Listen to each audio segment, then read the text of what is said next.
Ta'ala. Doanya yassarallah ma ta'assar, Allah mudahkan segala kesulitan-kesulitan kita. Kafa syarrul ghilaba, Allah jauhkan kita dari segala keburukan-keburukan. Rabbana yu'tir raghaib, Allah kabulkan segala hajat-hajat kita. Fa'asa yubri dimami, Allah ampuni segenap dosa-dosa kita. Kullahum fukur rohina, Allah angkat beban dalam kehidupan kita. Kullahum yaqduna daini, Allah lunaskan hutang-hutang kita. Fa'asa yuslih iwaji, Allah luruskan, istiqomahkan keadaan-keadaan kita. Rabbistur lil qabihi, Allah tutup aib-aib kita. Amil bil malihi, Allah perlakukan kita dengan manis di sisa kehidupan kita. Doanya ditutup dengan yaftahur rahmanu babah, Allah bukakan pintu rahmatnya lebar-lebar untuk kita sekalian insyaallah. Natawassal bil hubaba wal batulil mustataba wan nabi thumma as-sahaba fa'asa da'wah mujabah. Natawassal bil hubaba wal batulil mustataba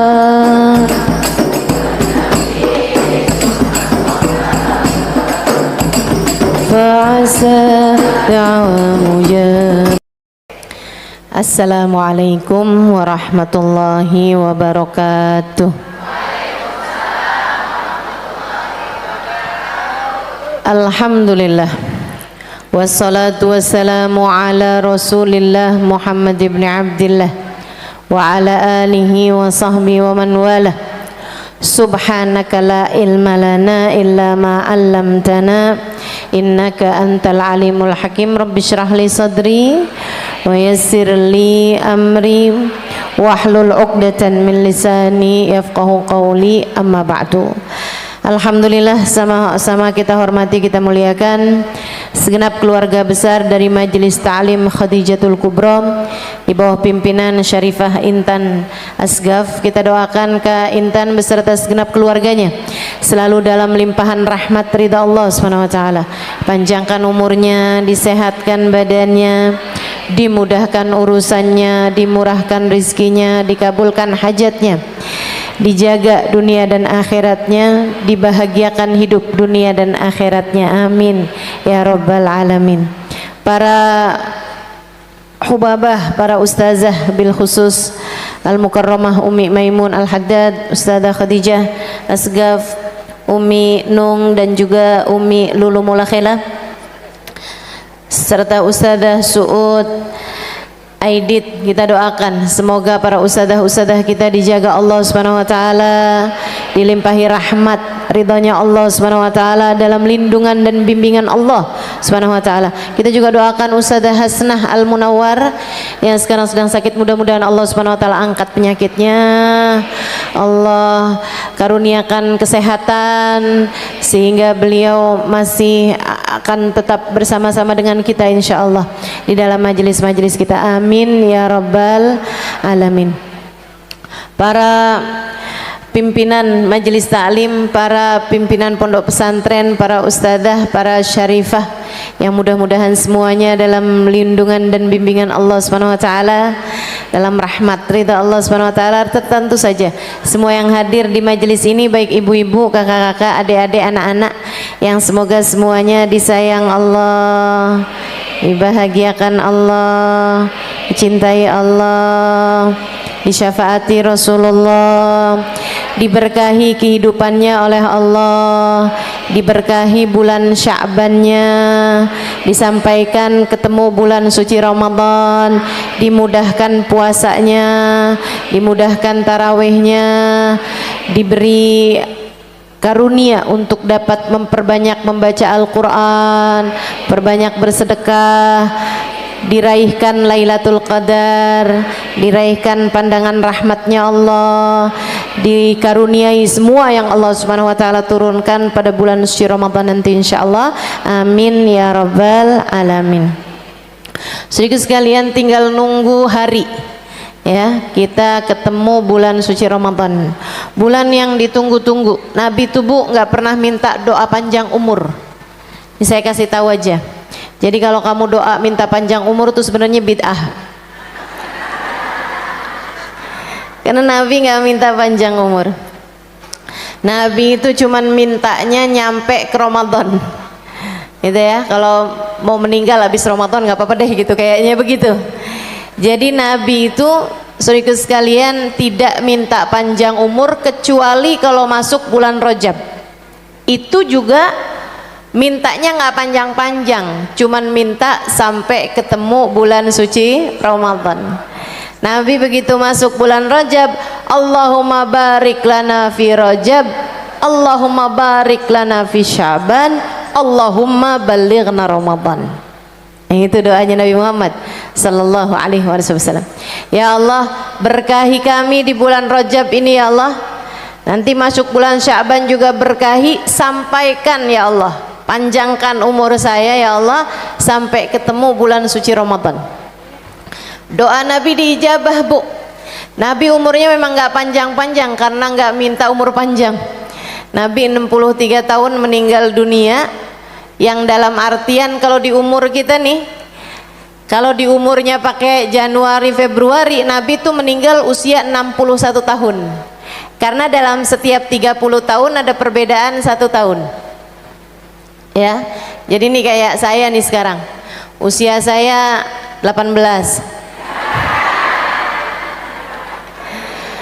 Bu, ini kalau udah usianya orang di atas 30 tahun, nah itu berarti kalau umur Januari Februari 30. Tapi kalau umurnya itu ikut bulan Muharram, Safar, Rabiul Awal, itu udah 31. Karena memang setiap 30 tahun ada perbedaan 1 tahun. Gitu ya. Jadi Nabi Muhammad waktu meninggal dunia 61 tahun. Kalau hitungan April, karena Nabi Bu lahirnya bulan April sama kayak saya. Kita girang gitu ya, pokoknya ada persamaan menabi dikit aja kita pakai tuh, kita pakai buat tawasul kepada Allah. Ya Allah, sama bulannya ya Allah, biar disayang juga kayak Nabi Muhammad ya Allah. Teman-teman sekalian, Nabi Muhammad lahir bulan April, dan kalau hitungan April usia Nabi Muhammad ketika wafat 61 tahun. Tapi kalau usia Rabiul Awal, Nabi lahir di bulan Rabiul Awal, Nabi meninggal juga di bulan Rabiul Awal, yang artinya adalah bahwa Nabi Muhammad usianya 63 tahun. Saudaraku sekalian yang saya muliakan, nah baginda kita Nabi besar Muhammad sallallahu alaihi wasallam meninggalnya juga jauh dari bulan Ramadan, karena memang Nabi Muhammad mintanya tuh kalau udah Rejab, Sya'ban, Ramadan ya Allah, Ramadan dulu ya Allah, jangan kau ambil saya sebelum lewatin Ramadan. Nah, Nabi makanya meninggalnya di bulan Rabiul Awal, jauh dari bulan suci Ramadan. Saudaraku sekalian yang saya muliakan, Nabi Bu, para sahabat meriwayatkan, kana sallallahu alaihi wasallam yajtahid fi Ramadan ma la yajtahid fi ghairihi minas syuhur. Nabi ini kalau udah bulan suci Ramadan, sahabat bilang ampe kayak bukan Nabi gitu. Maksudnya kayak bukan Nabi Muhammad yang biasanya. Yang biasanya aja Nabi Muhammad ibadahnya luar biasa, puasanya laparnya luar biasa, perjuangan beliau luar biasa. Kalau masuk bulan suci Ramadan, kana yajtahid, beliau semangat ibadahnya dengan semangat yang tidak pernah ditemukan sebelum bulan suci Ramadan. Ya orang kalau udah ngelihat Nabi Muhammad bulan suci Ramadan, wih, Nabi ya ampun semangat banget nih, semangat banget. Begitu. Wa kana yajtahid fil awakhir ma la yajtahid fil awail. Bedanya Nabi sama kita, ibu-ibu sekalian, kita kadang-kadang semangat awal-awal Ramadan, pertengahan mulai luntur, akhir-akhir Ramadan bubar. Sampai dibilangin siklusnya orang Indonesia bulan suci Ramadan 10 hari pertama di masjid, 10 hari yang berikutnya di mall, 10 hari yang terakhir di terminal, di stasiun, di bandara, mau mudik gitu ya. Jangan sampai 10 hari abisnya lebaran di pegadaian, duitnya udah kehabisan, jadinya gadain kalung, gadain cincin. Ya Allah, saudaraku sekalian saya muliakan, Nabi enggak gitu. Nabi di awal Ramadan semangat, di tengah semakin semangat, di akhir lebih semangat lagi.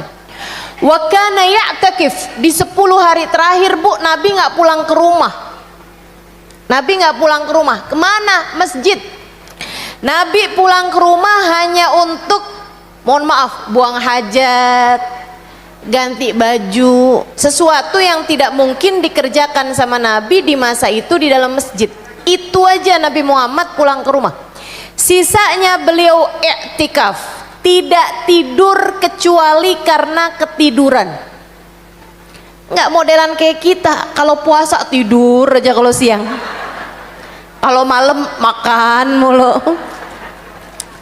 Ya Allah, mudah-mudahan Allah perbaiki puasa kita, Allah perbaiki Ramadan kita, Allah muliakan kita di bulan mulia ini insyaallah, amin ya rabbal alamin. Nabi kok udah akhir-akhir kayak begitu, i'tikaf 10 hari terakhir bulan suci Ramadan. Wa kana ayqad nisaah alaihi salam, dan beliau pun bukan hanya beliau sendiri yang i'tikaf, tapi juga beliau membangunkan istrinya untuk i'tikaf di masjid juga. Jadi kalau udah masuk bulan suci Ramadan, Nabi kalaupun pulang ke rumah istrinya, ngajakin istrinya i'tikaf. Ayo i'tikaf, i'tikaf. Sayyidah Fatimah diajakin i'tikaf, semua istrinya diajakin i'tikaf.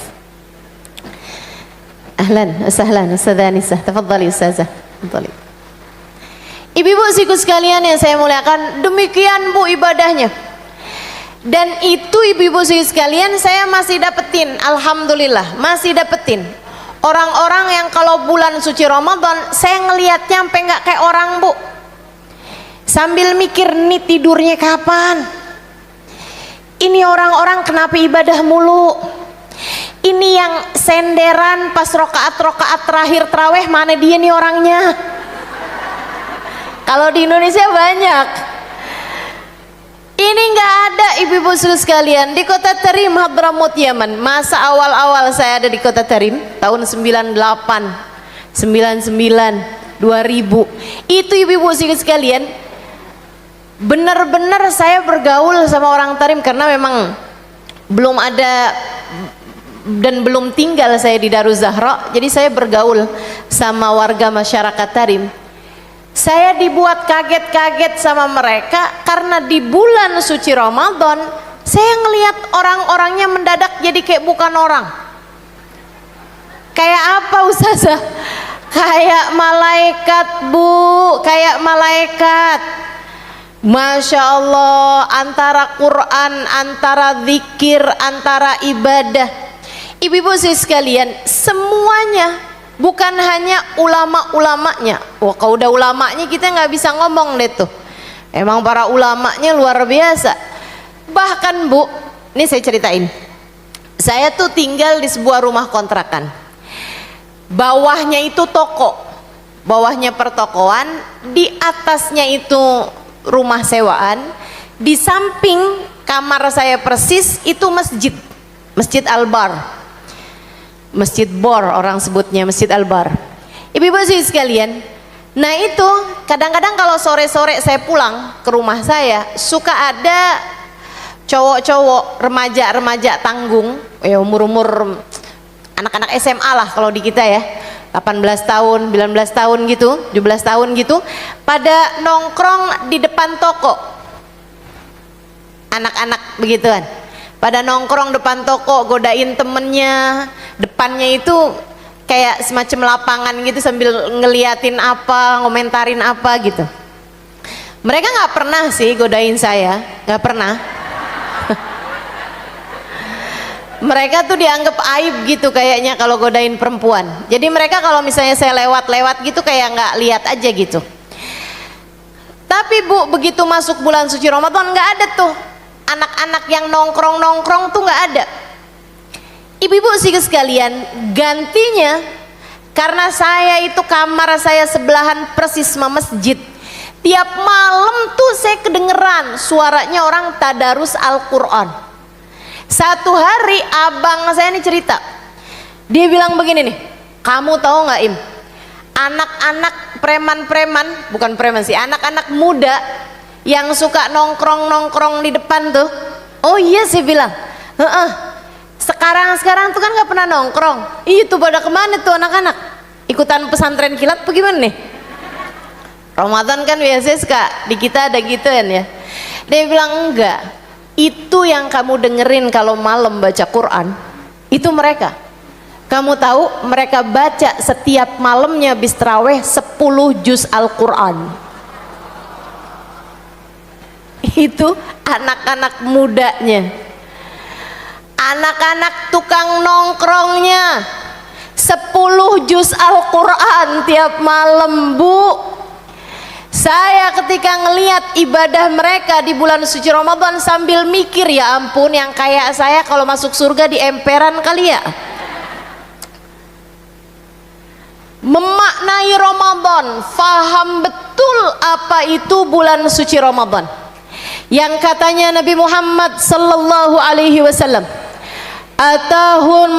atakum syahrun karim, telah datang kepada kalian bulan mulia. Bu, bulan mulia. Dek, Kak, dengerin saya. Tidak ada makna dari kemuliaan Ramadan jika tidak dapat memuliakanmu. Ramadan bulan mulia.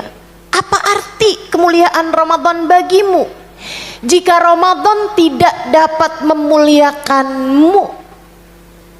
Kamu menyebutnya bulan suci Ramadan. Menurutmu apa arti kesucian Ramadan jika bahkan di bulan Ramadan kamu masih tenggelam dalam dosa-dosa?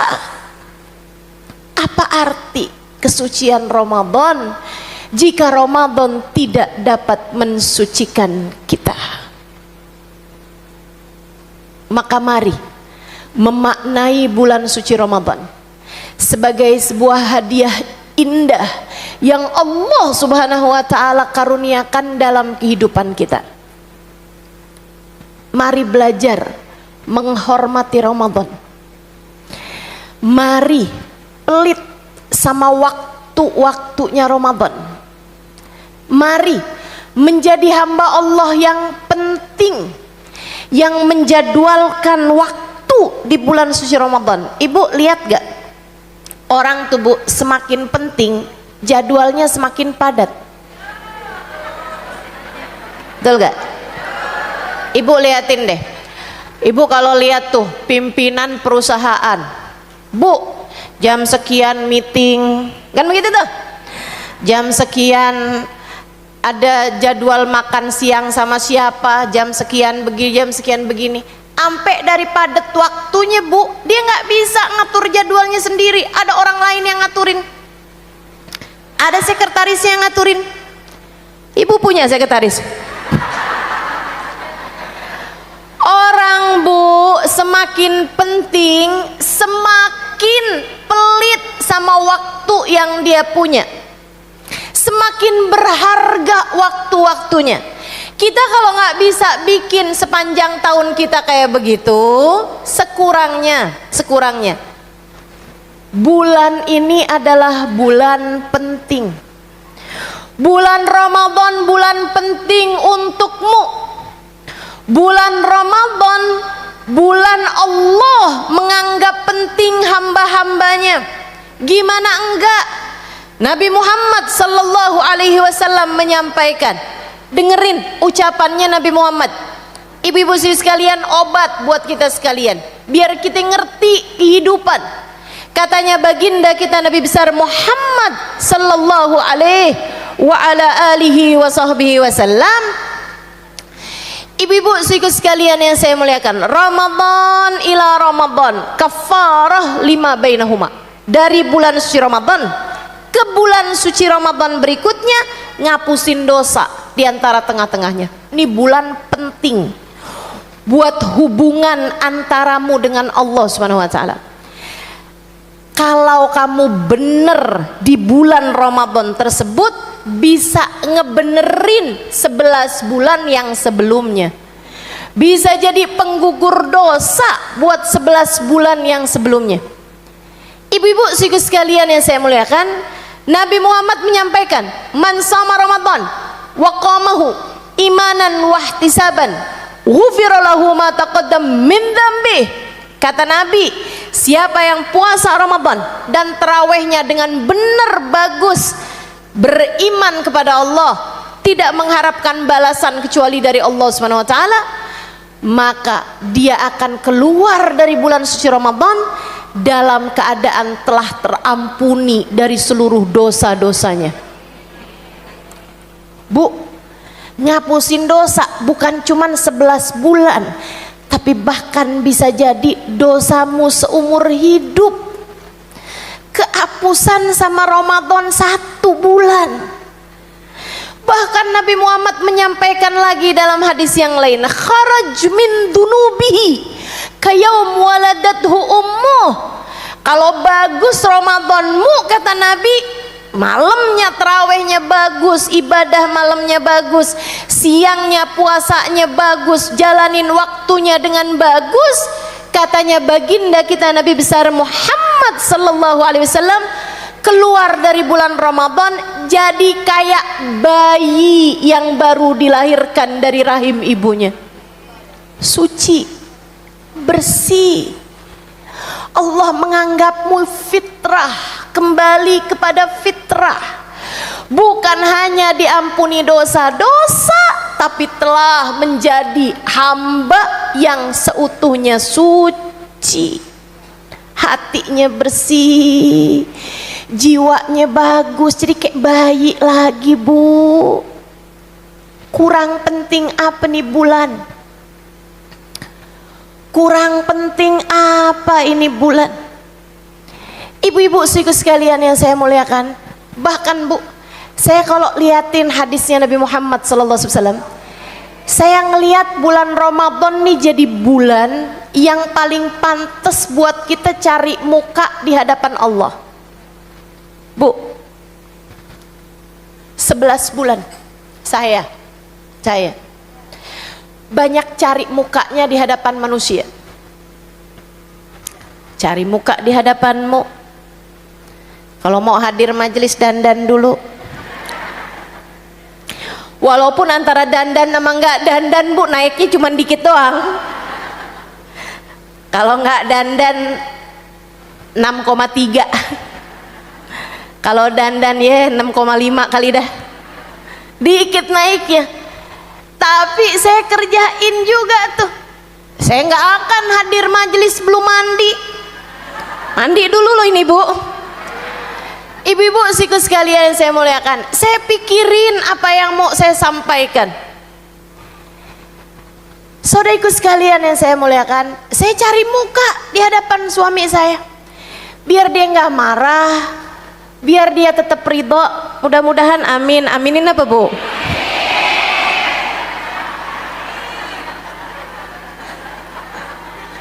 Usaha namanya, Ibu ya.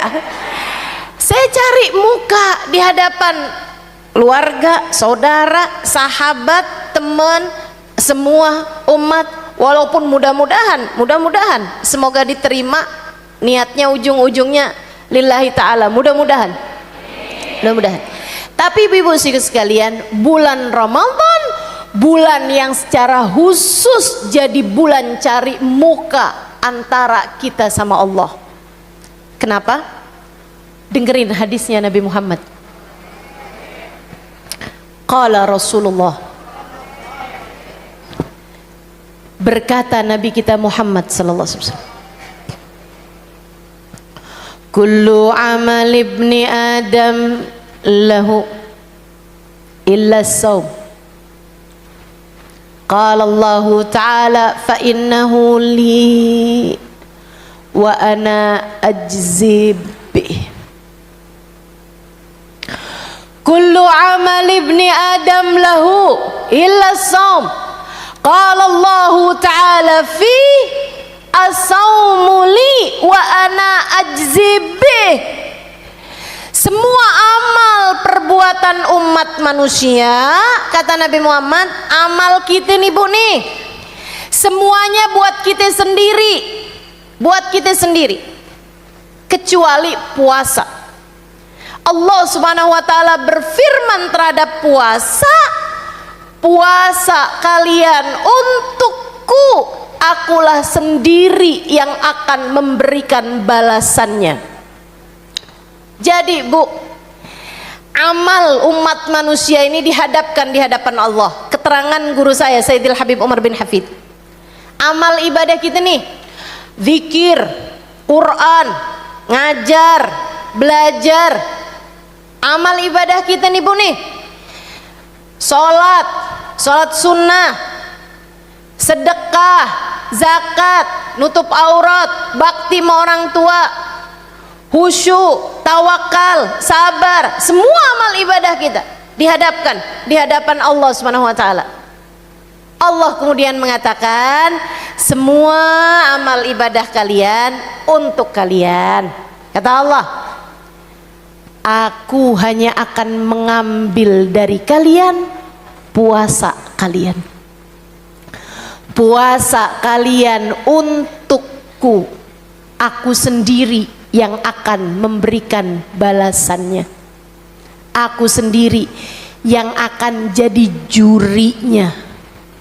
Aku sendiri yang akan memberi penilaiannya. Aku sendiri yang akan kasih pontennya. Bu tahu nggak lagi zaman sekolah dikasih ponten Bu? Ponten Ustazah, enggak ponten.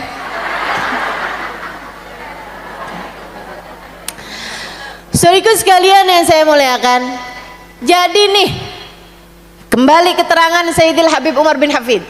Kata Habib Umar, saya dulu ngaji sama Habib Umar ibu-ibu. Saya,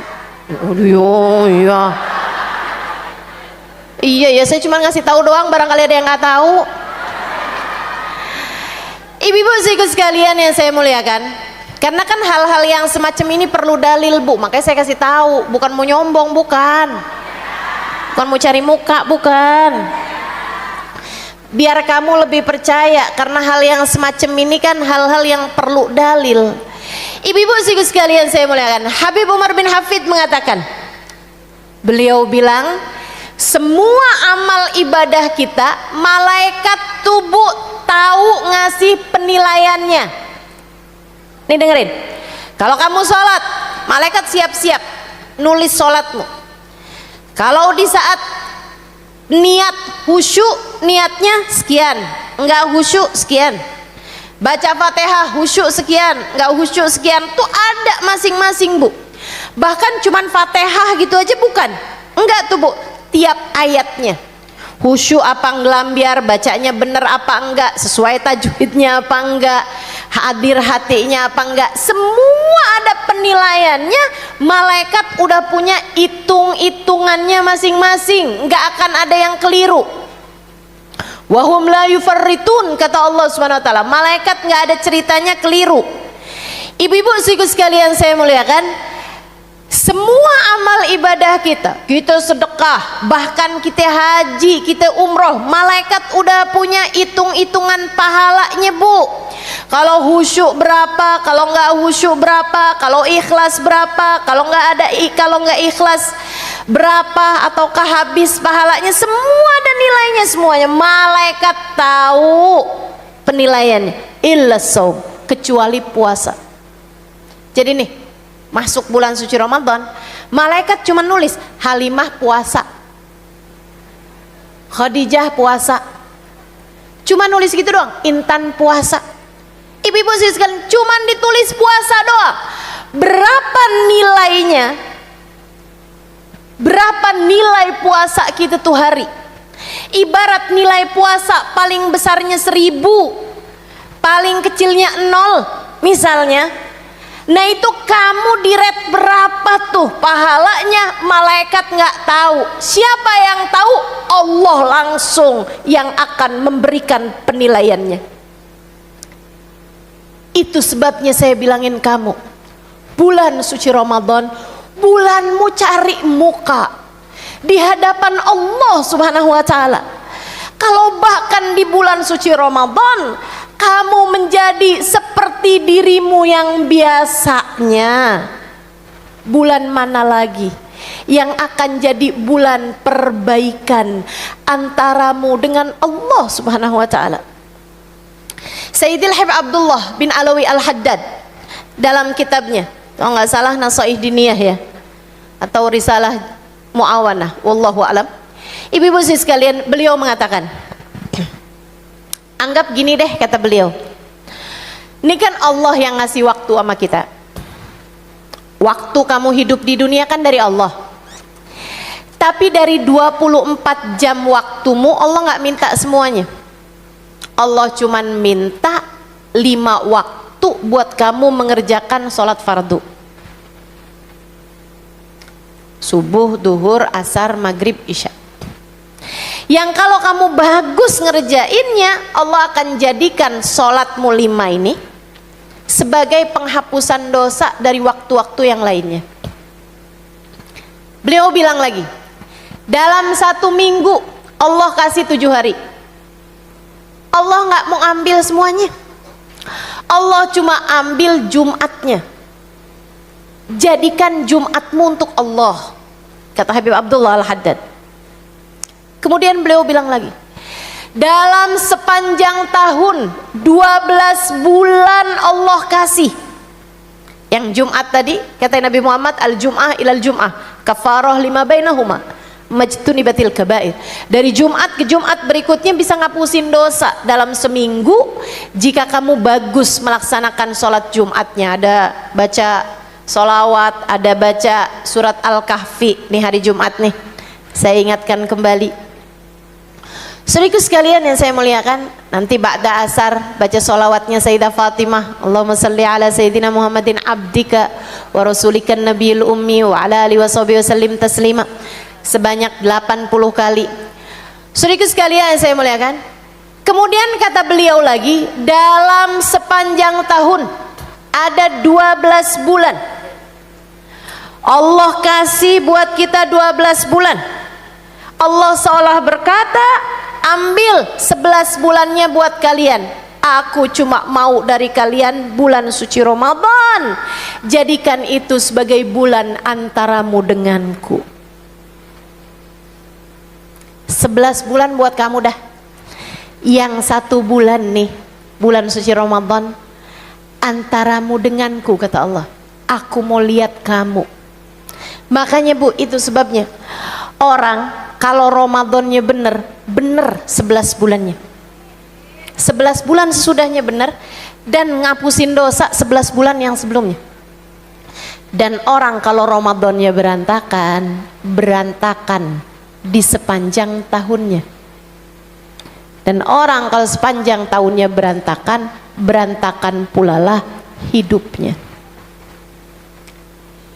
Jadikan Ramadanmu antaramu dengan Allah Subhanahu wa Ta'ala. Belajar buat cari muka di hadapan Allah di bulan suci Ramadan. Belajar buat cari muka di hadapan Allah bulan suci Ramadan. Cobain belajar cari mukamu di hadapan Allah. Allah lagi nilai kamu, Allah lagi lihat kamu, Allah lagi memberi penilaiannya kepadamu. Apakah kamu hambanya Allah, ataukah kamu seperti orang-orang tidak beriman yang hanya menjadi budak dari hawa nafsunya? Hati-hati, bulan suci Ramadan Allah lagi mau lihat kamu. Kamu jadi hambanya Allah yang ngatur waktu seperti yang Allah inginkan, yang ngerjain sesuatu seperti yang Allah inginkan, yang makannya kamu atur jadi kayak yang Allah inginkan, ataukah kamu menjadi budak dari hawa nafsumu sendiri? Kamu kerjakan apa yang kamu mau, kamu tinggalkan apa yang kamu nggak mau, kamu makan apa yang kamu mau, kamu tinggalkan makanan apa yang kamu nggak mau. Tak ubahnya seperti budak dari hawa nafsumu sendiri. Bulan suci Ramadan, jadikan bulan kamu cari muka di hadapan Allah. Biar setiap kali Allah lihat kamu lapar karena Allah, kamu makan karena Allah. Biar setiap kali Allah lihat kamu ibadah karena Allah, kamu sholat tarawih karena Allah, kamu baca Quran karena Allah, kamu ninggalin dosa karena Allah. Jangan sampai bahkan bulan suci Ramadan pikiranmu hanya tentang urusan hawa nafsumu, pikiranmu hanya tentang urusan entar maghrib saya mau makan apa ya enaknya. Itu kan bukan apa yang Allah mau, itu apa yang kamu mau. Malam ini enaknya terawih apa enggak ya? Itu kan apa yang kamu mau, bukan apa yang Allah mau. Besok enaknya ngabuburit di mana ya? Itu kan apa yang kamu mau, bukan apa yang Allah mau. Hari ini GoFood di mana ya? Itu apa yang kamu mau, bukan apa yang Allah mau. Saya mau bukber sama siapa ya? Di mana ya? Saya mau hadir apa enggak nih ya? Acaranya reunian teman-teman saya. Itu apa yang kamu mau, bukan apa yang Allah mau. Enggak cukup 11 bulan kamu ngikutin apa yang dipengenin sama perutmu? Tidakkah cukup 11 bulan kamu penuhi perutmu dengan apa yang diinginkan oleh hawa nafsumu? Kamu makan apa yang kamu mau, kamu nggak makan apa yang kamu nggak mau. Gimana kalau di bulan Ramadan jadikan hawa nafsumu taba'an lima ji'tu bih, kata Nabi Muhammad. Jadikan hawa nafsumu mengikuti ajaran yang aku telah membawakannya untukmu. Ajaran agama Allah, ajaran agama Islam. Saudaraku sekalian yang saya muliakan, diaturin sama Allah Subhanahu wa taala karena Allah mau lihat gimana nih kamu jadi hambaku, bener apa enggak nih kalian nih jadi hambaku di bulan suci Ramadan. Sampai sama Allah diatur cara makan dan jam makan, Bu, diatur sama Allah. Dari subuh sampai ke maghrib kamu jangan makan, kamu jangan minum. Udah bagus nih, alhamdulillah. Jangan sampai ketika dibuka jendela makannya sama Allah, ini kan sekarang lagi musim diet nih, urusannya sama jendela makan. Bulan suci Ramadan, Bu, bulan Allah ngatur jendela makan kita. Masa kamu diatur sama dokter mau, diatur sama Allah mau?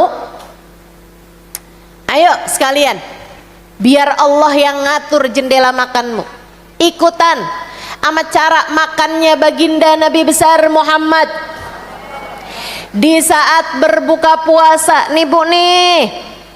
Kita nih, Bu nih, selama ini nih 11 bulan ibu-ibu sekalian, bahkan bertahun-tahun kita nih ibu-ibu sekalian. Saya nggak mau tuduh ibu-ibu dah, saya dah, Bu, saya nih, Bu nih, dalam hidup nih kayaknya saya kalau ditanya kelebihannya apa, kayaknya kelebihan berat badan mendosa dah. Saudaraku sekalian yang saya muliakan, ini diaturin sama Allah Subhanahu wa taala cara kita muamalah sama perut kita. Jangan sampai kita jadi orang-orang yang disinggung sama Sayyidina Ali bin Abi Thalib. Ini ucapan Sayyidina Ali, jangan tersinggung. Jangan tersinggung sama saya, kalau mau tersinggung sama Sayyidina Ali. Kata Sayyidina Ali radhiyallahu taala anhu arda, "Man kana hammuhu batnuh, kanat qimatuhu ma yakhruj minhu." Siapa yang pikirannya cuman urusan isi perutnya, maka nilainya adalah apa yang dikeluarkan dari perutnya. Tersinggung nggak kamu? Saya nggak tersinggung Ustazah karena saya nggak ngerti. Oke, saya ulangi. Man kanat qimatuhu batnuh, siapa yang isi otaknya, isi pikirannya, isi hatinya adalah apa yang masuk dalam perutnya. Yang dipikirin semua adalah tentang saya makan apa nanti, besok saya makan apa, entaran saya pengen makan apa ya, nih enak nih kalau jam segini nih makan ini, enak nih jam segini minum ini. Terus yang di pikiranmu adalah apa yang masuk ke dalam perutmu. Kata Sayyidina Ali, kamu kalau isi pikiranmu adalah tentang isi perutmu, nilai kamu apa yang keluar dari perutmu. Perut keluar apa? Sayyidina Ali yang ngomong kayak begitu. Saudara sekalian, kita nggak mau jadi hambanya perut kita. Kita mau belajar jadi hambanya Allah. Mau ngatur apa yang masuk dalam perut kita sebagai hambanya Allah. Diatur apa sih sama Allah Subhanahu wa taala? Allah ngatur isi perut kita kayak gimana? Bu, dengerin ucapannya Nabi besar Muhammad sallallahu alaihi wasallam. Qala Rasulullah sallallahu alaihi wasallam, "Ma mala'a ibnu Adam wi'aan syarran min batnih." Kata Nabi Muhammad, enggak ada tempat yang lebih jelek buat dipenuhi selain perutmu sendiri. Kamu kalau penuhin akal kamu dengan ilmu bagus. Kamu kalau penuhin hati kamu dengan cinta kasih sayang bagus. Tempat tuh yang paling buruk buat dipenuhi dari yang halal, itu adalah perut, kata Nabi Muhammad. Jelek banget penuhin maidah, perut, lambung nih jelek dengan yang halal, apatah lagi dengan yang syubhat, apalagi haram. Halal aja nggak bagus buat penuh-penuh, kata Nabi. Terus diajarin Nabi, yakfik lukaimat yukimna sulbak. Nabi kita bu ngasih ajaran bu, udah yang paling mentok, udah yang paling cakep. Nih kalau kita hidup sesuai dengan ajarannya Nabi, sehat zahir batin kita nih bu, sehat seluruh kehidupan kita ibu-ibu sekalian. Ini saya ngomongin kayak begini nih bu, ngomongin diri saya sendiri bu. Saya sakit kaki gara-garanya keberatan berat badan, coba. Padahal segitunya saya ngelihat diri saya kayak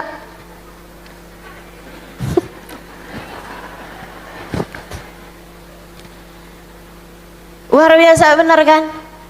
Bukan saya bu yang bilang, dokternya bilang, mohon maaf ustazah, dengkul ustazah nggak kuat bawain berat badan ustazah. Allahu Akbar, ampun dah. Nih perut kita nih bawa banyak masalah dalam hidup. Saya sambilan mikir aja nih, di dunia aja kita dibikin pusing sama perut kita, jangan sampai di akhirat kita dibikin pusing sama apa yang masuk dalam perut kita. Saudaraku sekalian yang saya muliakan, sama Nabi dikasih anjuran cara muamalah kita sama perut. Bu, tapi emang berat banget sih bu, ajarannya Nabi ini berat banget. Sekurangnya kita bisa belajar ngamalin itu di bulan Ramadan. Kata Nabi gini nih bu, nih bu, saya emang banyak hafalin hadisnya Nabi. Kenapa? Karena katanya Sayyidina Imam Malik bin Anas alaihi ridwanullah, Semua ucapan orang ada benar ada salahnya. Semua ucapan, mau ilmuwan, mau siapa, ada benar ada salahnya. Kata Imam Malik, kecuali ucapan orang yang dimakamkan di tempat ini. Kata beliau sambil pandangannya mengarah ke Raudhah Asy-Syarifah, makam baginda kita Nabi besar Muhammad sallallahu alaihi wasallam. Ucapan Nabi Bu nggak pernah salah. Ucapan Nabi nggak pernah salah. Kenapa? Alladzi la yantiqu anil hawa in huwa illa wahyun yuha. Sebab Nabi ketika berbicara nggak pernah berbicara dari hawa nafsunya. Ucapan Nabi Muhammad selalu adalah wahyu yang diwahyukan Allah kepadanya. Nabi ngasih tahu caranya kita muamalah sama perut kita, Bu. Apa kata Nabi Muhammad? Yakfik lukaimat yukimna sulbak. Kamu tuh kalau makan sekedar bikin berdiri tulang punggung kamu aja. Berat banget kan? Artinya kalau kamu masih duduknya bisa tegak, nggak perlu makan kamu. Nih, semuanya masih bisa tegak duduknya. Kamu nggak perlu makan. Yakfik lukaimat yukimna sulbak. Nabi Muhammad yang bilang, bukan saya. Yang bilang bukan dokter diet, bukan dokter gizi. Nabi Muhammad yang bilang, kamu mau urusan makan cukup sekedar memberdirikan tulang punggung kamu aja. Itu sebabnya, Bu, Sayyidina Abu Bakrin Siddiq, beliau mengatakan di masa akhir kehidupannya, masyabi'tu ba'dal islami qad. Saya sesudah kenal Islam tidak pernah sekalipun kekenyangan. Karena saya setiap kali makan ingat hadisnya Nabi Muhammad, yakfi'ik lukaimat yukimna sulbak. Kamu kalau makan cukup sekedar memberdirikan tulang belakangmu saja. Ibu-ibu sekalian yang saya muliakan, itu sebabnya Nabi juga suka godain Sayyidina Abu Bakar, Bu. Sayyidina Abu Bakar itu, nah asal ibu-ibu tahu nih biar enak bayanginnya. Sayyidina Abu Bakar itu putih, tinggi, putih, kurus banget. Dari kurusnya Sayyidina Abu Bakar itu kalau pakai sarung suka melorot. Beneran. Saya bicara berdasar fakta. Ibu-ibu sekalian, sampai suka digodain sama Nabi Muhammad. Beliau pakai daleman, Bu. Beliau pakai daleman kayak celana panjang selutut, kayak celananya Habib tuh. Di dalam sarungnya itu ada celana panjang, ibu-ibu kirain kagak ada apa? Itu, Bu, ya. Sayyidina Abu Bakar kalau pakai sarung suka melorot. Kenapa? Kagak ada ganjelnya, Bu. Nah, kalau kita nih kan perutnya banyak selepitan nih kan. Itu Sayyidina Abu Bakar nggak ada, lurus saja. Sampai digodain sama Nabi Muhammad sallallahu alaihi wasallam. Kalau udah ngelihat Sayyidina Abu Bakar kayak bener-benerin sarung karena sarungnya melorot, Sayyidina Nabi ketawa tuh. Terus bilang gini, lasta minha ya Abu Bakar, lasta minha ya Abu Bakar. Kamu emang bukan orang dunia, Abu Bakar. Kamu nih nggak pantas tinggal di dunia, Abu Bakar. Kamu emang bener-bener orang akhirat, Abu Bakar. Sampai perut kamu segitu tipisnya, segitu kosongnya. Itu Sayyidina Abu Bakar radhiyallahu ta'ala anhu arba. Saya ceritain kayak begini biar kita ngerti, tertunduk malu melihat diri kita sendiri. Ini cara hidup kita nih berantakan. Pikiran cuman mikirin makanan, betul? Siapa yang kayak begitu? Saya. Ngaku saya kayak begitu, saya. Dan kita semuanya masih belum ngerti caranya jalanin hidup seperti yang Allah Subhanahu wa taala inginkan, yang sudah disampaikan baginda kita Nabi besar Muhammad. Saya nggak ngarep abisnya ini saya atau kita semua bisa jadi kayak Sayyidina Abu Bakar. Enggak, Bu, enggak. Ketinggian. Saya cuman berharap saya dan kita semua ngurangin makan kita, ngurangin mikirin makan kita sekurangnya di bulan suci Ramadan. Sekarang nggak apa-apa nih Ustazah, kita makan aja nih sekarang. Saudaraku sekalian saya muliakan, Nabi Muhammad kasih tahu, yakfik lukaimat yukimna sulbak. Kata Nabi, kamu urusan makan cukup sekedar berdiriin tulang punggung kamu aja.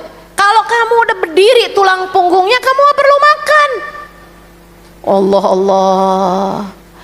Makanya Bu, Nabi Muhammad sendiri kurang banyak apa sejarah disampaikan tentang baginda kita Nabi besar Muhammad sallallahu alaihi wasallam, sampai narok batu di perut beliau sallallahu alaihi wa ala alihi wasallam, sampai Sayyidina Umar bin Khattab menangis terisak-isak, menangis sesenggrukan ketika melihat pemandangan tersebut yang diriwayatkan oleh Sayyidina Umar. Sayyidina Umar cerita, saya masuk ke rumah Nabi Muhammad sallallahu alaihi wasallam. Saya masuk ke kamar beliau, saya dapati Nabi Muhammad sedang tergeletak di tanah. Tubuh beliau sepertinya sangat lunglai. Saya pun segera mendekati Nabi Muhammad sallallahu alaihi wasallam. Saya bilang, "Amaridun anta ya Rasulullah?" Apakah engkau sakit wahai Rasulullah sehingga engkau tergeletak semacam ini di lantai, di tanah? Sakitkah engkau wahai Rasulullah? Aku pegangi tubuh beliau. Nabi Muhammad sallallahu alaihi wasallam berusaha duduk, kemudian menjawab ucapanku dengan mengatakan, "La ya Umar, innama ana ja'i'." Wahai Umar, saya tidak sakit, saya hanya sedang sangat lapar. Kemudian Nabi Muhammad menengadahkan tangannya dan berdoa. Dengerin, biar kamu ngerti. Biar kamu ngerti urusan kehidupan kita nih Bu, bukan main-main. Bukan cuman sekedar kita makan di saat kita makan, kita tidur di saat kita pengen tidur. Hidup gak gitu caranya, hidup gak gitu caranya. Hidup gak gitu caranya.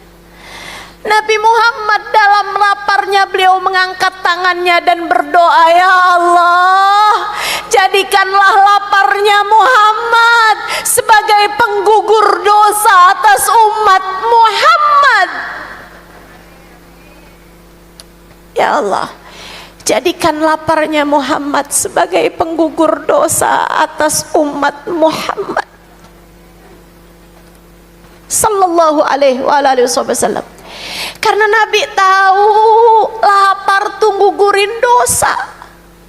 Kita ini kan punya banyak dosa.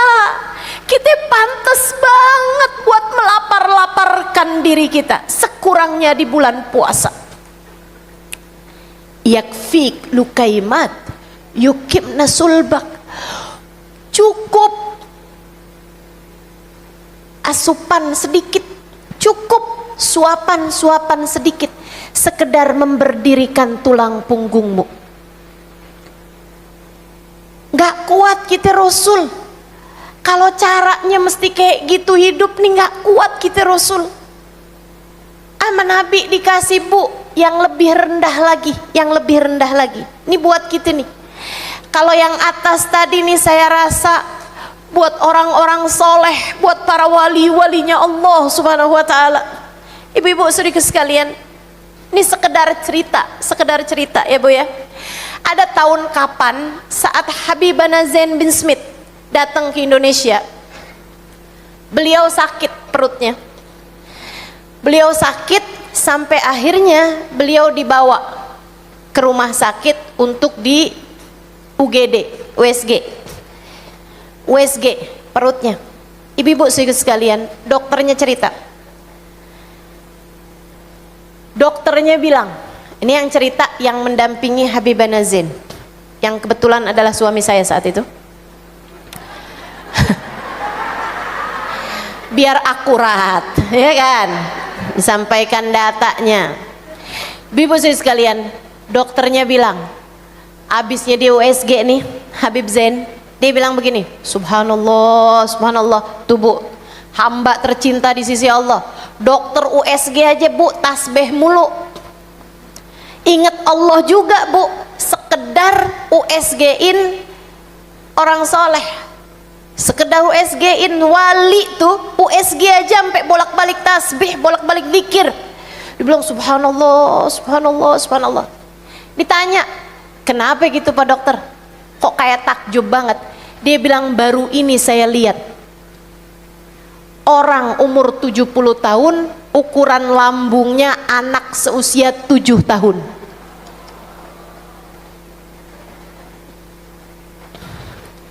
Coba ngaca.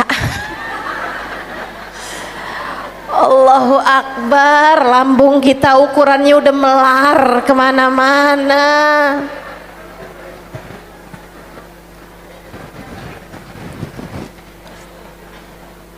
Baru ini saya lihat ada orang usia 70 tahun, ukuran lambungnya usia anak 7 tahun.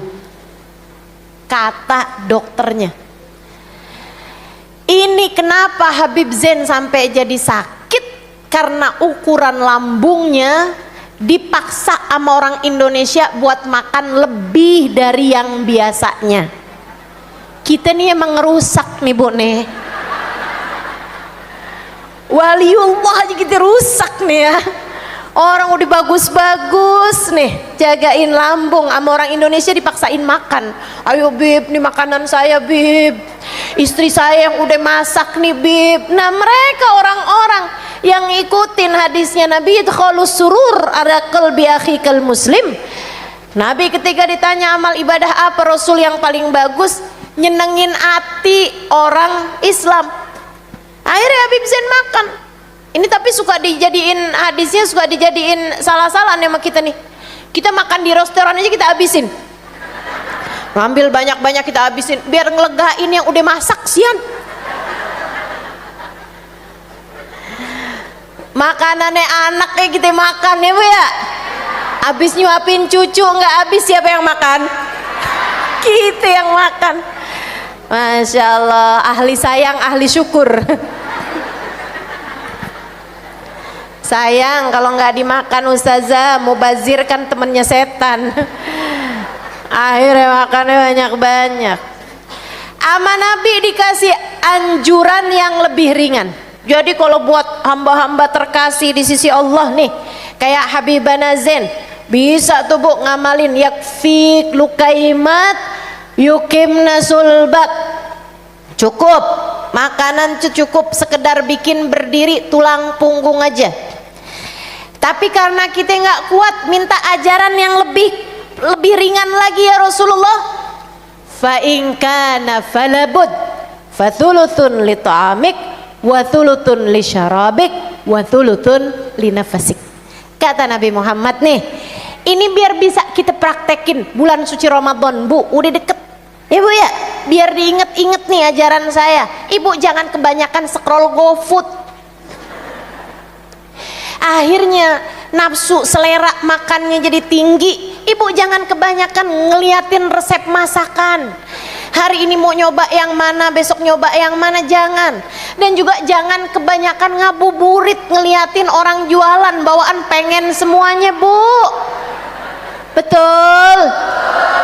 Ayo nih kita jagain pola makan kita di bulan Ramadan, mengikuti cara makannya baginda kita Nabi besar Muhammad.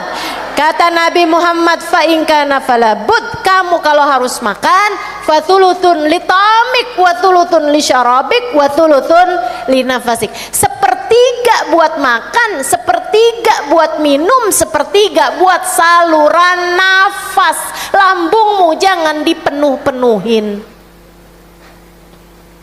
Lambungmu jangan dipenuh-penuhin.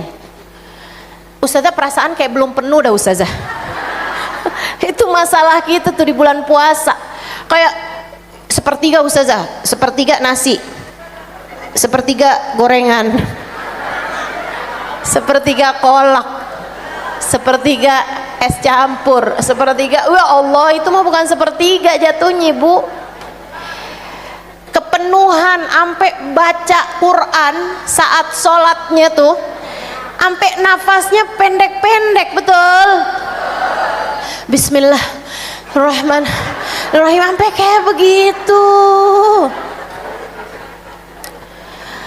Belum lagi kelakuan nih Bu nih, waktunya buka puasa makanan lain, abisnya itu makan nasinya lain, abisnya terawih nyari makanan lain lagi. Ada yang kayak begitu? Mana orangnya? Ya Allah, ya Allah. Ayo cari muka di hadapan Allah. Bulan suci Ramadan, cari muka di hadapan Allah. Ingat ucapan Nabi Muhammad kepada Sayyidah Aisyah. Indah banget nih, dengerin. Katanya Nabi Muhammad kepada Sayyidah Aisyah, "Ya Aisyah, dawimi ala qara'i babillah." Ya Aisyah, dawimi ala qara'i babillah. Wahai Aisyah, terus-teruslah mengetuk-ngetuk pintunya Allah. Aisyah, bersimpuhlah kamu di pintu Allah dan mengetuk-ngetuklah nak. Teruslah mengetuk-ngetuk pintu Allah Subhanahu wa taala. Sayyidah Aisyah bertanya, "Aduh, enak banget tuh Rasul ngetuk-ngetuk pintunya Allah. Enak banget tuh bersimpuh di pintunya Allah. Gimana caranya ya Rasulullah?" Nabi Muhammad menjawab, "Bil ju', dengan rasa lapar. Saat kamu lagi lapar, kamu sedang mengetuk-ngetuk pintunya Allah." Bu, laparnya dijaga bahkan di saat malam. Biasa kalau kamu bulan puasa ngerasain lapar di waktu siang. Tapi gimana kalau tahun ini kita bisa ngerasain lapar bahkan di saat malam? Jadi puasa yang nilainya berbeda. Sebab setiap kali jam 10 malam kamu belum tidur lagi baca Quran, perut mulai kelaparan, tapi kamu nggak kasih makan juga, kamu sedang mengetuk-ngetuk pintunya Allah. Jam 12 malam kamu lagi masih terkantuk-kantuk baca Al-Quran, habis terawih udah, witir udah, kamu masih lagi baca Quran, masih kamu lagi zikir, lapar setengah mati, tapi kamu bilang taran ya, sahur baru saya kasih makan lagi, sekarang minum aja. Kamu nggak kasih makan di jam 12 malam, bahkan kamu bangun di jam 2 malam untuk mulai merapi-rapikan, untuk mulai siap-siap mau sahur jam 2, jam 3, perutmu udah sangat kelaparan, tapi kamu belum juga kasih makan kepada dia.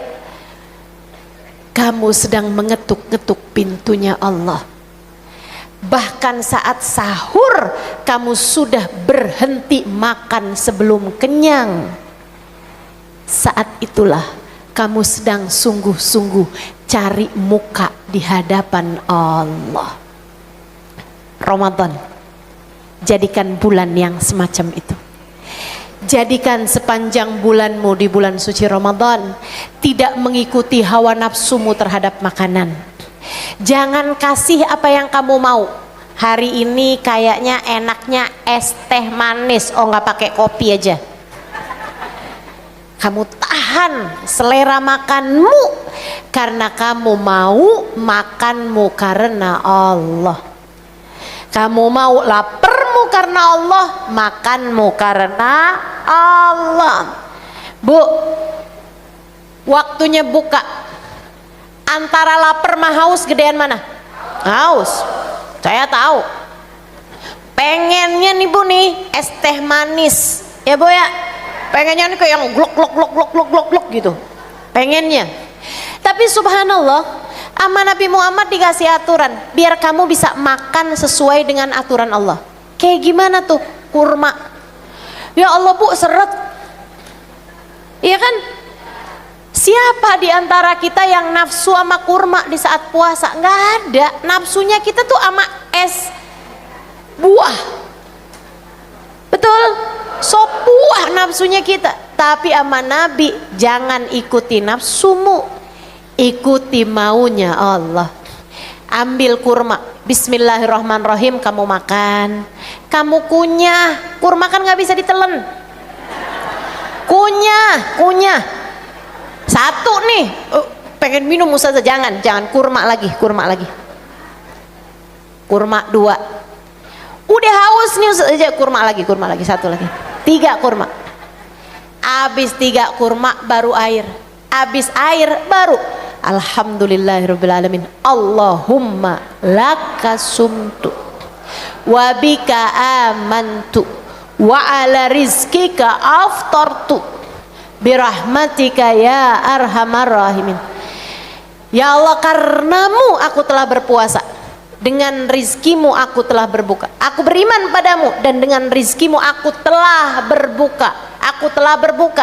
Jadi itu doa dibacanya bukan di saat dengar adzan. Bismillahirrahmanirrahim. Enggak gitu Bu, enggak gitu, kamu salah. Wa ala rizkika aftartu, dengan rizkimu aku telah berbuka. Birahmatika ya arhamar rahimin. Habis itu baru dhahabat dhama, telah basah kerongkongan, telah hilang rasa haus. Wabtalatil uruq, telah basah kerongkongan. Wa thabatal ajr, insyaallah taala semoga pahalanya telah ditetapkan Allah. Habis itu doa lain lagi, Allahumma antal azim ya azim ya azim ighfirid dzambal azim fa innahu la yaghfirudz dzambal azim illal azim. Tuh doanya tuh. Jangan sampai gara-gara berebutan makanan sampai doanya hilang semua. Baca dulu doanya. Lisaim dakwah mustajab inda iftarih. Kata Nabi Muhammad, orang berpuasa dapat jatah doa mustajab saat dia lagi buka. Nah, habis itu kamu doa deh. Ya Allah, bersihin hati. Ya Allah, terima. Ya Allah, benerin saya. Ya Allah, masukkan saya dalam surgamu. Ya Allah, jauhkan saya dari nerakamu. Ya Allah, kasih lihat saya mukanya Nabi Muhammad. Ya Allah, pengen. Ya Allah, ketemu sama Nabi di akhirat. Ya Allah, boleh dong ya Allah dikasih DP-nya di dunia walaupun dalam mimpi. Enak bener tuh. Ada doa mustajab di saat kamu lagi berbuka. Ya Allah, benerin hati anak-anak saya. Ya Allah, ya Allah, ampuni dosa-dosa kami semuanya. Ya Allah, doa Bu, ada doa mustajab. Jangan sampai lewat hanya karena nafsu kamu sama pastel, nafsu kamu sama lontong, sama gorengan, sama bakwan, sama jangan. Ayo bismillah, kita benerin puasa Ramadan kita, Insya Allah. Lapernya kita benerin, sholat terawihnya sama sholat berjamaahnya kita jagain, Ibu ya. Katanya Habib Muhammad bin Abdullah Al-Haddar, kalau kamu pengen dapat Lailatul Qadar jagain 3 hal. Puasanya, puasain juga dari dosa, sholat tarawih jangan ditinggal, sama jagain sholat berjamaah. 3 hal itu kalau kamu kerjain di bulan Ramadan, seluruh bulan Ramadan kamu kerjain, waktunya Lailatul Qadar kamu bakal dapat. Kata beliau gitu. Insya Allah, mudah-mudahan kita jagain, mudah-mudahan kita bisa memperbanyak ibadah, bagusin diri kita untuk bisa tampil di hadapan Allah Subhanahu wa taala. Buat bisa dapat muka kita di hadapan Allah Subhanahu wa taala. Cari muka di hadapan Allah biar nanti di hari akhirat kita nggak malu saat ngadep Allah Subhanahu wa taala. Biar nanti di hari akhirat semoga ada pahala Ramadan kita yang bisa bikin kita tersenyum di hari akhirat nanti. Amin ya rabbal alamin. Rabbana zalamna anfusana wa illam taghfir lana wa tarhamna lanakunanna minal khasirin. Rabbana atina fid dunya hasanah wal akhirati hasanah wa qina adzabannar. Fadli subhana rabbika rabbil izzati amma yasifun. Wassalamun alal mursalin walhamdulillahi rabbil alamin. Ibu sekalian jangan dulu bubar, masih ada Ustazah Anissa ya dan para ustazah yang lain. Mohon maaf kalau kepanjangan, tapi saya rasa ini semuanya perlu untuk kita dengarkan. Semoga jadi ilmu yang manfaat, ilmu yang bisa kita amalkan dalam kehidupan kita, bikin nilai kita jadi tambah naik di sisi Allah. Wassallallahu ala sayyidina Muhammadin wa ala alihi wasallam walhamdulillahi rabbil alamin. Taqabbalallahu minna wa minkum taqabbal ya karim wal afu minkum. Assalamualaikum warahmatullahi wabarakatuh.